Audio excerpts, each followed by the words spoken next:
গত মঙ্গলবার ছিল জ্যৈষ্ঠ মাসের শেষ মঙ্গলবার আর মঙ্গলচণ্ডী ব্রতরও শেষ দিন। এর সাথে ছিল সেদিন আবার জ্যৈষ্ঠ পূর্ণিমা, তাই মায়ের তো উপোস ছিলই। দুপুরে মা ভাত রুটি কিছুই খাবে না।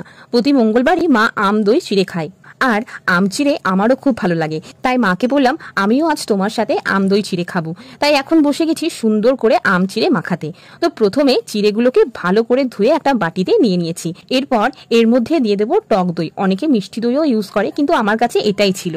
তো এরপর বেশ কিছুটা চিনি দিয়ে দেবো মিষ্টির জন্য। যেহেতু আমি টক দই ইউজ করছি, তাই একটু চিনি না দিলে একদমই ভালো লাগবে না।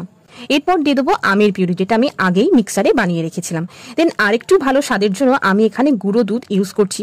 এটা দিলে সত্যি টেস্ট আরো ভালো আসে, তো সেই জন্যই দেওয়া। তো এবার সবকিছুকে খুব ভালো মতন করে মাখিয়ে নেবো, যাতে চিনি, দই, আমের পিউরি, দুধ সবটাই চিড়ের সাথে ভালো মতন মিশে যায়।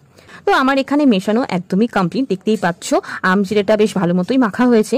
তো এরপর এর উপর থেকে দিয়ে দেবো কিছু স্লাইস করে রাখা কলা, আর দিয়ে দেবো কিছু টুকরো করে রাখা আম। তো ব্যাস রেডি আমার আম দই চিড়ে মাখা।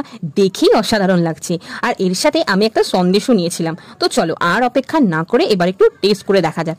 আহা, অসাধারণ খেতে হয়েছে, হেভি লাগছে খেতে।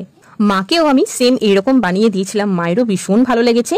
তো তোমরাও কোনো পুজো উপোসের দিনে এইরকম আম দই চিড়ে মাখা অবশ্যই ট্রাই করতে পারো। আশা করি তোমাদেরও খুব ভালো লাগবে। তো ভিডিওটা ভালো লাগলে কমেন্টে অবশ্যই জানিও, আর একটা লাইক করে দিও প্লিজ। Thank you.